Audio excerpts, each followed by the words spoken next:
+1 accountancy public എക്സാമിന് തയ്യാറെടുക്കുന്ന വിദ്യാർത്ഥികൾക്കായി മിഷൻ 100 അതുപോലെ തന്നെ നമുക്കും നേടാം +1 ഡബിൾ പാസ് എന്ന പ്രോഗ്രാമിന്റെ 4ാമത്തെ ക്ലാസ്സിൽ ഇന്ന് അക്കൗണ്ടിംഗ് ഇക്വേഷനെ കുറിച്ചാണ് നമ്മൾ ചർച്ച ചെയ്യുന്നത്. നേരത്തെ introduction to accounting, theory basis of accounting, recording transaction എന്നീ 3 ചാപ്റ്ററുകൾ നമ്മൾ പഠിച്ചു കഴിഞ്ഞു. ഇന്ന് നമുക്ക് അക്കൗണ്ടിംഗ് ഇക്വേഷൻ സാറ്റിസ്ഫൈ ചെയ്യുന്നതിനെ കുറിച്ച് പബ്ലിക് എക്സാമിന് ചോദിക്കുന്ന 4 മുതൽ 8 മാർക്ക് വരെയുള്ള ഒരു ക്വസ്റ്റ്യൻ, അത് എങ്ങനെ ചെയ്യാമെന്ന് നോക്കാം. നമുക്ക് ക്ലാസ്സിലേക്ക് പോവാം. അക്കൗണ്ടിംഗ് ഇക്വേഷൻ സാറ്റിസ്ഫൈ ചെയ്യുന്നതുമായി ബന്ധപ്പെട്ട ഒരു ക്വസ്റ്റ്യൻസ് പബ്ലിക് എക്സാമിന് ചോദിക്കുന്നത് നമുക്ക് ചെയ്യാം. ഒരു ക്വസ്റ്റ്യനിലേക്ക് പോവാം. Give accounting equation for the following. താഴെ പറയുന്നവയ്ക്ക് അക്കൗണ്ടിംഗ് ഇക്വേഷൻ സാറ്റിസ്ഫൈ ചെയ്യുന്നുണ്ടോ എന്ന് ചെക്ക് ചെയ്യുന്നതിന് വേണ്ടിയിട്ടുള്ള ഒരു ക്വസ്റ്റ്യൻ ആണ്. 1. Started business with cash 5000. 2. Purchase goods for credit 3000. 3. Withdraw cash for personal use 1000. 4. Bought furniture 2000. 5. Paid rent 500. 6. Received commission 1000. 7. Bank loan received 1000. 8. Sold goods on credit 1000. 9. Paid to creditors 200.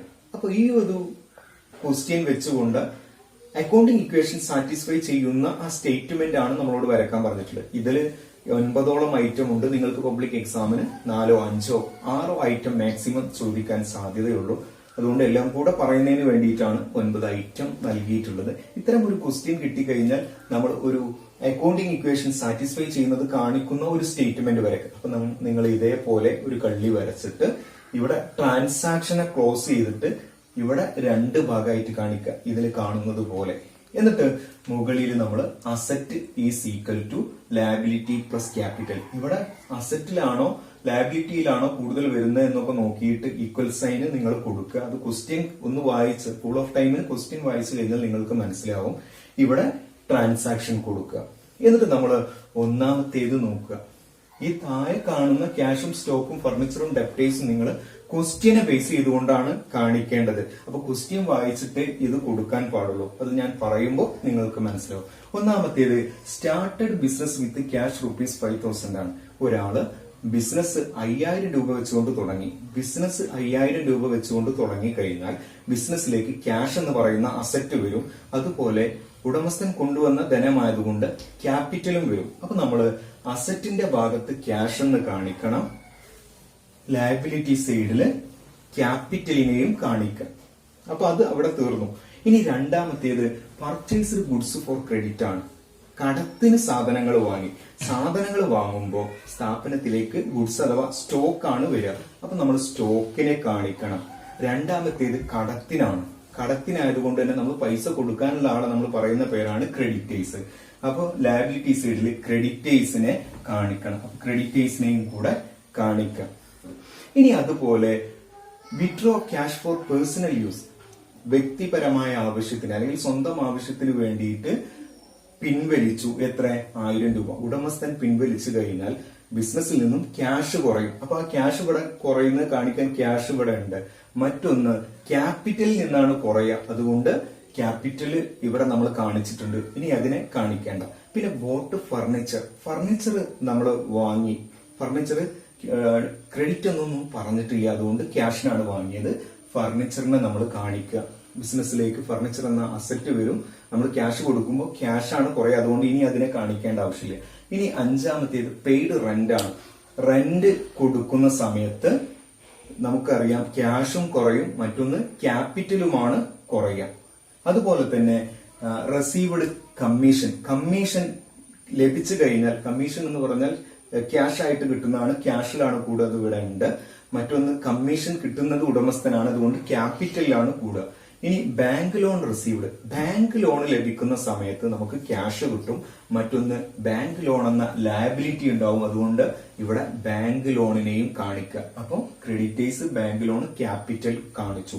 ഇനി അതുപോലെ തന്നെ sold goods on credit. കടത്തിന് സാധനങ്ങൾ വിറ്റു. കടത്തിന് സാധനങ്ങൾ വിൽക്കുന്ന സമയത്ത് നമുക്ക് cash കിട്ടാനുണ്ടാവും, അല്ലെ? അപ്പൊ അവരെ നമ്മൾ പറയുന്ന പേരാണ് ഡെപ്റ്റേഴ്സ്, അസറ്റ് ആണ്. അതിനെ നമ്മൾ ഇവിടെ കാണിക്കുക. മറ്റൊന്ന് ക്യാഷ് ആയതുകൊണ്ട് ഇവിടെ ഓൾറെഡി ഉണ്ട്, ഇനി നമ്മൾ കാണിക്കേണ്ട ആവശ്യമില്ല. അതുപോലെ പെയ്ഡ് ടു ക്രെഡിറ്റേഴ്സ്, ക്രെഡിറ്റേഴ്സിന് നമ്മൾ പൈസ കൊടുത്തു കഴിഞ്ഞാൽ ക്യാഷ് കുറയും. അതുപോലെ ക്രെഡിറ്റേഴ്സ് പിന്നെ കൊടുക്കാനുള്ള എമൗണ്ട് കുറയും, അഥവാ ക്രെഡിറ്റേഴ്സ് കുറയും. അപ്പൊ ക്രെഡിറ്റേഴ്സ് നമ്മളിവിടെ കാണിച്ചിട്ടുണ്ട്. ഇനി നമുക്ക് ഇതൊന്ന് ചെയ്തു നോക്കാം. അപ്പോ ഫസ്റ്റ് നമ്മൾ ട്രാൻസാക്ഷന്റെ ഭാഗത്ത് ഒന്നാമത്തെ transaction started business with cash 5000 എന്ന് കാണിക്കുന്നു. നേരത്തെ നമ്മൾ പറഞ്ഞതുപോലെ 5000 ബിസിനസ്സിലേക്ക് വരുമ്പോൾ ക്യാഷ് 5000 അവിടെ എന്തുണ്ടാവും, കൂടും. അതുപോലെ സ്റ്റോക്കിലേക്ക് ഇപ്പൊ ഒന്നും വരുന്നില്ല, ഫർണിച്ചറിലേക്കും ഒന്നും വരുന്നില്ല. അതൊക്കെ നമുക്ക് 0 ചേർത്ത് കൊടുക്കാം. ഈക്വൽ സൈൻ അതിന്റെ കറക്റ്റ് ഭാഗത്ത് കൊടുക്കുക.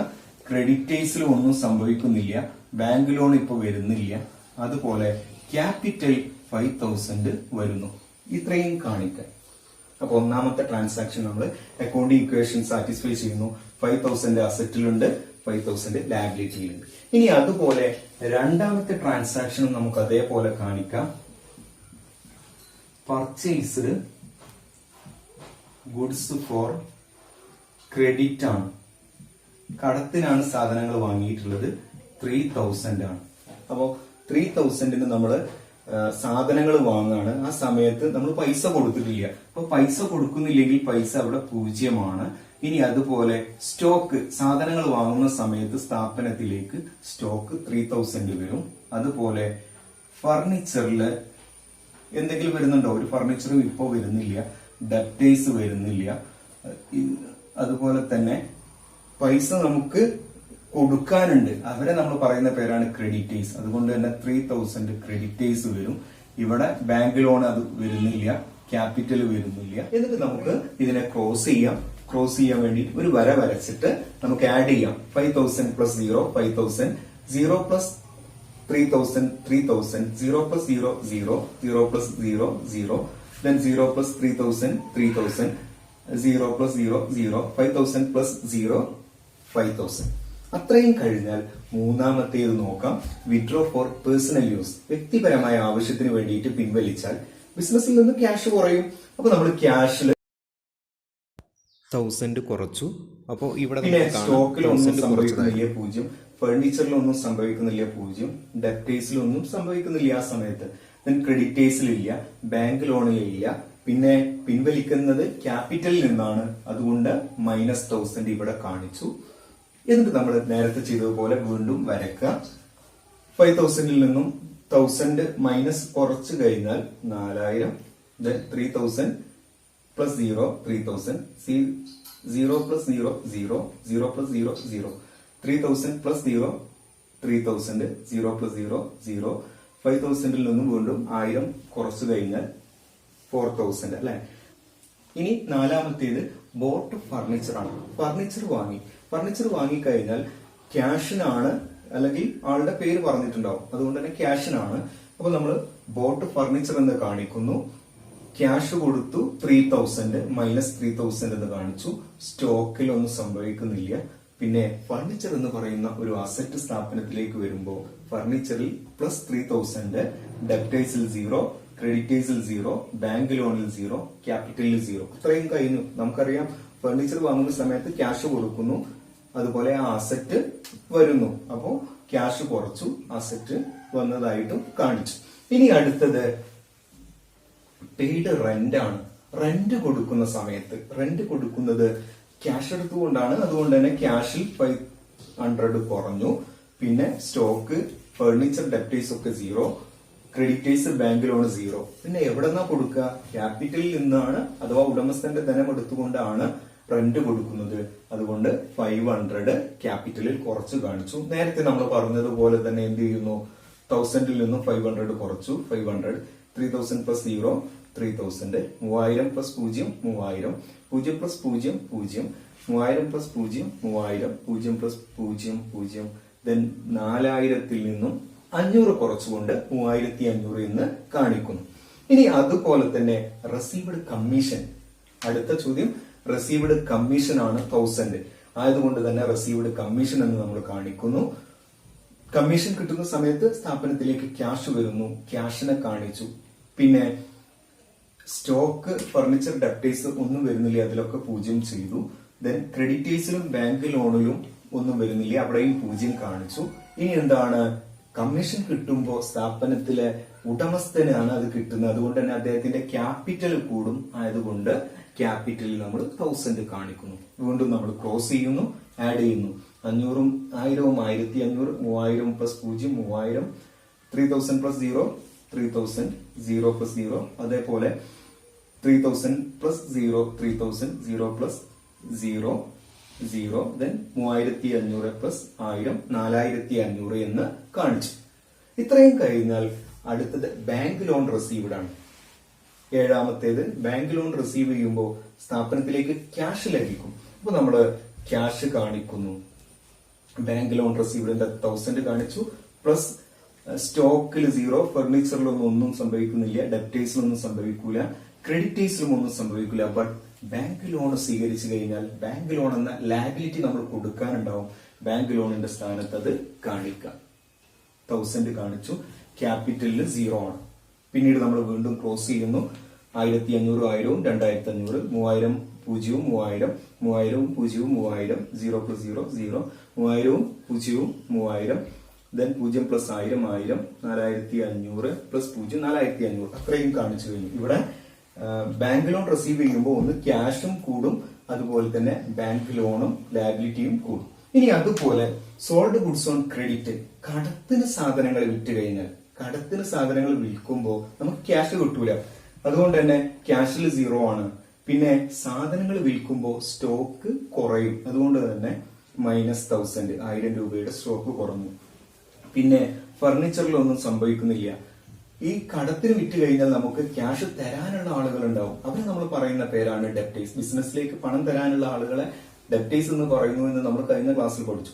അതുകൊണ്ട് തന്നെ ഡെപ്റ്റേഴ്സ് പണം തരാനുള്ള ആളുകള് അഥവാ 1000 രൂപ ഡെപ്റ്റേഴ്സിന്റെ സ്ഥാനത്ത് കാണിക്കുക.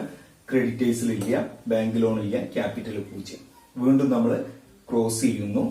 2500 0 2500 3000 നിന്ന് 1000 കുറച്ച് 2000 3000 plus 0 3000 0 plus 1000 1000 3000 plus 0 3000 1000 plus 0 1000 4500 plus 0 4500 കാണിച്ചു. ഇനി അവസാനത്തേത് പെയ്ഡ് ടു ക്രെഡിറ്റേഴ്സ്. ക്രെഡിറ്റേഴ്സിന് നമ്മൾ പൈസ കൊടുത്തു 200 രൂപ. ക്രെഡിറ്റേഴ്സിന് 200 കൊടുത്താൽ ക്യാഷ് 200 കുറയും അല്ലെ? ക്യാഷിൽ നമ്മൾ 200 കുറച്ചു കാണിച്ചു. അതുപോലെ സ്റ്റോക്കില് ഫർണിച്ചറിലൊന്നും സംഭവിക്കൂല. ഡെപ്റ്റേഴ്സിനല്ല സംഭവിക്കുക, ക്രെഡിറ്റേഴ്സിനാണ് കൊടുത്തിട്ടുള്ളത്. അപ്പൊ ക്രെഡിറ്റേഴ്സ് ഇനി എന്ത് ചെയ്യും? ആ 200 കൊടുക്കേണ്ടതുണ്ടോ? ഇല്ല, 200 കുറയും. അപ്പൊ -200 കാണിച്ചു. ബാങ്ക് ലോണിൽ 0, ക്യാപിറ്റലിൽ 0. വീണ്ടും നമ്മൾ ആഡ് ചെയ്യുന്നു. 2500 നിന്നും 200 കുറച്ചപ്പോ 2300. ഇവിടെ 2000 0 2000 3000 0 3000 1000 0 1000. അതുപോലെ തന്നെ 3000 നിന്ന് 200 കുറച്ച് 2800. 1000 നിന്നും 1000 0 1000 4500 0 4500. ഇപ്പൊ നമ്മൾ ഒന്ന് കൂട്ടി നോക്കിയാൽ ഇവിടെ 2300 4300 അതുപോലെ തന്നെ 7300 8300 ആണ് അസറ്റിലുള്ളത്. അതുപോലെ 2800 3800 4500 8300 ലാബിലിറ്റീസ് ഇടുന്നു. അപ്പോ 8300 അസറ്റിലും ലാബിലിറ്റിയും. ഇത് അക്കൗണ്ടിങ് ഇക്വേഷൻ ഏതൊരു ട്രാൻസാക്ഷനിലും നമ്മൾ നോക്കിക്കഴിഞ്ഞാലും അസറ്റും ലാബിലിറ്റിയും തുല്യമായിരിക്കും. ഇതാണ് അക്കൗണ്ടിങ് ഇക്വേഷൻ. ഇനി അതുപോലെ തന്നെ നമ്മൾ ഡെപ്റ്റേഴ്സ് നമുക്ക് ക്യാഷ് തന്നതാണെങ്കിലോ നമ്മളെ ക്യാഷ് കൂടും, അതുപോലെ ഡെപ്റ്റേഴ്സ് കുറയും. അപ്പൊ ഇത്രയും കാര്യങ്ങളൊക്കെ പഠിക്കുക. അടുത്ത ഒരു ക്ലാസ്സിൽ നമുക്ക് 4ാമത്തെ ചാപ്റ്റർ പഠിക്കാം. അപ്പൊ നിങ്ങൾക്ക് വീഡിയോ ഇഷ്ടപ്പെട്ടെങ്കിൽ ലൈക്ക് ചെയ്യുക, ഷെയർ ചെയ്യുക, സബ്സ്ക്രൈബ്